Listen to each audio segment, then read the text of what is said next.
जैसा कि मैं आपको बता देना चाहता हूँ कि आज मैं क्लास लेकर आया हूँ और सब प्रीवियस क्वेश्चन ही आपको मिलता है, आपको भी पता होना चाहिए।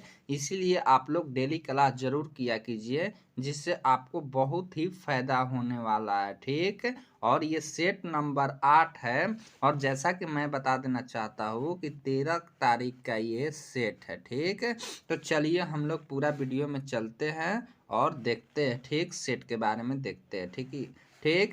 और देखिए मैं इसी बुक से करता हूँ अग्रवाल एग्जाम कटकर, क्योंकि इसमें प्रीवियस क्वेश्चन दिया रहता है, ठीक। और देखिए बिहार पुलिस का डेली सेट चलता है, ये 5 दिसंबर से ही बैच स्टार्ट हो चुका है। और ये देखिए 1 नंबर आपका कोई भी वीडियो देखिएगा एकदम बहुत इंपॉर्टेंट क्वेश्चन चलता है। तो चलिए क्वेश्चन, अकबर के 1567 में चित्तौड़ आक्रमण के समय वहाँ का शासक था, कौन था? अमर सिंह, उदय सिंह, महाराणा प्रताप या राणा संगा।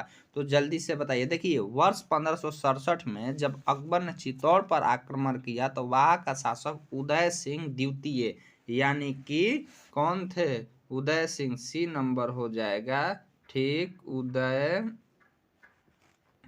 देखिए सिंह द्वितीय, ये द्वितीय हो जाएगा, ठीक ना?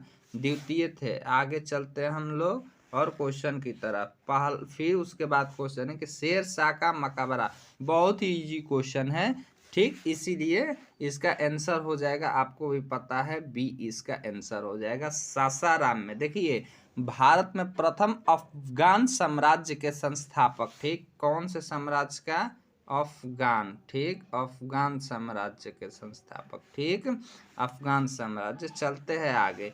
किसने दाऊद को पटना और हाजीपुर से खदेड़ कर बाहर कर दिया? बताना। हुमायूं, जहांगीर, बाबर या अकबर। सब प्रीवियस क्वेश्चन है, चलिए जल्दी से बताइए। तो देखिए सबसे पहले मैं कुछ आपको बता देना चाहता हूँ। अकबर ने, देखिए यहाँ पर अकबर ने 1574 में दाऊद खान करानी को पटना और हाजीपुर से खदेड़ने के लिए व्यक्तिगत रूप से बिहार अभियान किया और 12 जुलाई, ठीक, 12 जुलाई, देखिए 12 जुलाई और 1576 को एक भयंकर युद्ध के बाद अंततः दाऊद को पराजय का सामना करना पड़ा और उसे फांसी दे दी गई। और उसकी मृत्यु के बाद बंगाल एक सूबे के रूप में प्रत्यक्ष रूप से मुगल शासन के अधीन हो गया और बाद में वहां सूबेदार से की नियुक्ति की गई। तो इसका एक्यूरेट आंसर क्या हो जाएगा? Akbar, D is your correct answer. चलते हैं हम लोग आगे।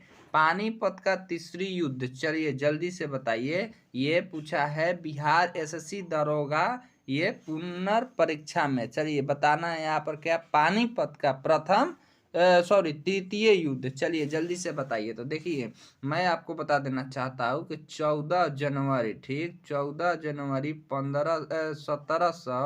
1761 में, ठीक ना? क्या 1761 में हुआ? तो इसका एक्यूरेट आंसर क्या हो जाएगा? बी आंसर हो जाएगा। चलिए अकबर के राज दरबार में कितने रत्न थे? बहुत ही इजी क्वेश्चन है, ये पूछा गया था बीएससीसी प्रथम इंटर स्टडी, तो 9, ठीक। 2017 का ही क्वेश्चन था, 9, ठीक। कितने थे? 9। हम कुछ नाम भी बता दे रहे हैं, देखिए नाम भी नोट कर लीजिए। अब्बुल फजल, फैजी, तानसेन, बीरबल, टोडरमल, राजा मान सिंह, अब्दुल रहीम खाने खाना, फकीर आजुद्दीन, मुल्ला दो प्याजा, यही क्या थे? इन 9 रत्न थे। चलिए ठीक है, बहुत ही अच्छा हम आपको बता दिए। चलिए आगे समझते हैं। रामायण का अनुवाद फारसी में किसने किया था? फारसी का बात हो रहा है, तो बी नंबर हो जाएगा, बदायूनी, ठीक है। इसका आंसर हम लिखे आपके बीच, इसका आंसर हम आपके बीच 9 रत्न कितने? तो बी नंबर, ठीक। ये आगे चलते हैं हम लोग, ये हो जाएगा बी नंबर, ये भी हो जाएगा। फिर करना है कि औरंगजेब की मृत्यु कहाँ हुई, मतलब उनका मृत्यु कहाँ हुई? अहमदनगर या औरंगाबाद या इलाहाबाद या लाहौर। तो बताना है, पहला होगा यानी कि अहमदनगर, ठीक, अहमदनगर हो जाएगा। अब मंगोलों के वंशज मुगल कहाँ के मूल निवासी थे? मध्य भारत, यूरोप, मध्य एशिया, इनमें से कोई नहीं। तो जल्दी से बताना है। C is your correct answer, मध्य एशिया हो जाएगा। आगे फिर हम लोग चलते हैं। दिल्ली में हुमायूं का मकबरा किस मशहूर मुगल बादशाह ने बनवाया था? दिल्ली का बात हो रहा है। देखिए इसमें बहुत सारे बच्चे फंस जाते हैं। देखिए तो अकबर के शासनकाल में दिल्ली में हुमायूं का मकबरा बनाया गया था। यह मुगल स्थापत्य कला का प्रथम, मतलब स्थापत्य कला का प्रथम था। तो इसका क्या हो जाएगा? A is your correct answer. Aurangzeb की मृत्यु के पश्चात किस नेता के नेतृत्व में जाट काफी शक्तिशाली हुए? ठीक, राजा भरमल, हैदर अली, चूड़ामन या शिवाजी? बहुत ही अच्छा आंसर है। तो इसका औरंगजेब की मृत्यु पश्चात किस नेता के नेतृत्व में जाट काफी शक्तिशाली हुए? इसका एक्यूरेट आंसर सी हो जाएगा, चूड़ामन। ठीक। प्रथम एंग्लो सिख युद्ध निम्नलिखित में से वर्षों में हुआ था? किस वर्ष हुआ था? प्रथम का बात हो रहा है। ठीक, तो बहुत ही अच्छा आपके लिए क्वेश्चन है, तो यहाँ पर बताना है। ठीक है, तो देखिए प्रथम का जब बात हो रहा है ना, तो 1845 से लेकर 46 के बीच में प्रथम। इसका एक्यूरेट आंसर बी हो जाएगा। ठीक ना। गुरु गोविंद सिंह की रचना का संपादन किस पुस्तक में किया गया है? चलिए आगे क्वेश्चन यही है, गुरु गोविंद सिंह का। ठीक ना। तो गुरु ग्रंथ गीता, दसम ग्रंथ, गुरु ग्रंथ साहिब। बहुत ही अच्छा क्वेश्चन है। बिहार पुलिस सिपाही, मतलब इसमें बहुत बार ये रिपीटेड होता है। देखिए तो सतगुरु गोविंद सिंह जी का पवित्र वाणी एवं रचनाओं के संपादन दसम ग्रंथ इज योर करेक्ट आंसर, दसम ग्रंथ। ठीक है, आगे हम लोग चलते हैं। सिखों के गुरु में गुरु गोविंद सिंह थे।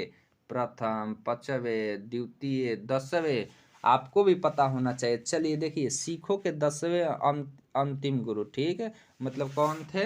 यही थे। कितने से? 1675 से लेकर 1708 ईस्वी के बीच में इनका था। इनका जन्म कहाँ हुआ था?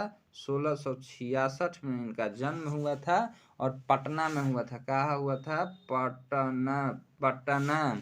और ठीक, गुरु गोविंद सिंह ने अपने को सजा बादशाह कहा। इन्होंने सिखों के लिए 5 का कार्य अनिवार्य किया, अर्थात प्रत्येक सिख को केश, कंधा, कृपाण, कक्षा एवं कड़ा रखने की अनुमति दी। ठीक है, सभी लोगों को अपने नाम के अंत में सिंह शब्द जोड़ने के लिए कहा है। गुरु गोविंद सिंह का निवास स्थान आनंदपुर साहिब था एवं कार्यस्थली पोटा था। ठीक है, इनकी 2 पुत्र फतेह सिंह और जोरावर सिंह को सरहिंद के मुगल फौजदार वजीर खान ने दीवार में चिनवा दिया और 1699 में बैसाखी के दिन गुरु गोविंद सिंह ने खालसा पंथ की स्थापना की।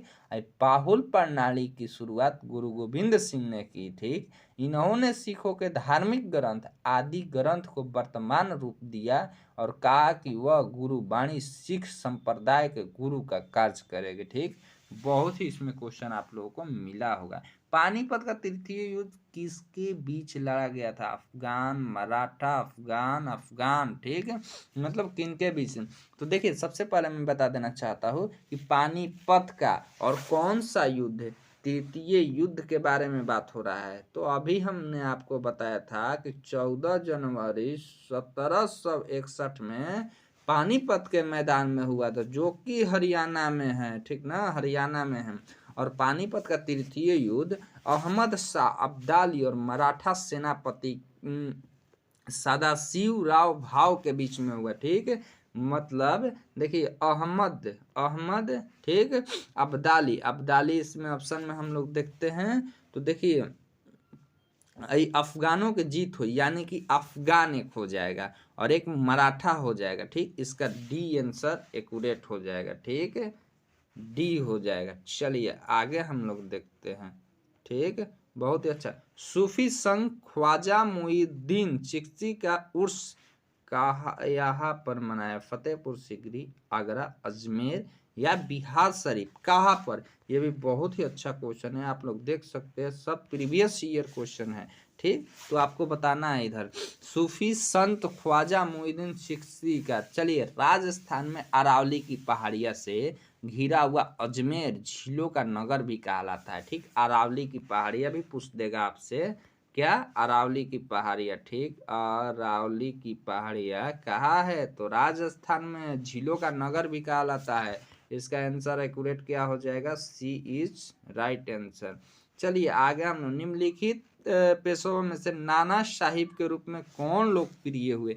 नाना साहिब, तो नाना साहिब किनको कहा जाता है, तो बालाजी बाजीराव को नाना साहेब के नाम से भी जाना जाता है। बालाजी बाजीराव। ठीक है, आगे पानीपत के तीसरे युद्ध में मराठाओं को किसने हराया, अभी ही हम आपको बताए हैं कि किसने हराया।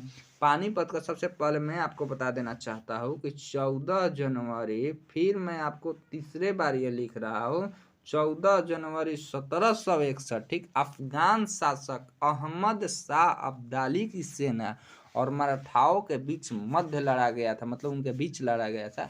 इस युद्ध में अफगानों की मराठाओं पर निर्णायक जीत हुई। इस हार के साथ ही उत्तर में मराठाओं के आगे बढ़ने का मार्ग बंद हो गया। ठीक है, यानी कि देखिए ये क्वेश्चन पटना हाई कोर्ट में पूछा गया था, आपका पटना वाला एग्जाम भी है, तो इसीलिए आपका बहुत सारा एग्जाम भी है। तो चलिए इसका एक्यूरेट आंसर हमको बताइए, ए हो जाएगा। ठीक, अफगान हो जाएगा। चलिए ऐसे ही क्लास आपको डेली मिलता रहेगा, पीडीएफ भी मिलता रहेगा। तो ऐसे ही क्लास करने के लिए ये भी देख सकते हैं, इसी बुक में प्रीवियस ईयर का हम लोग क्वेश्चन देते हैं। ठीक, और इसी बुक में सब क्वेश्चन आपको मिलेगा। ठीक, तो इसीलिए बने रहिए और एकदम आप लोग करते रहिए। ठीक, चलिए ठीक है।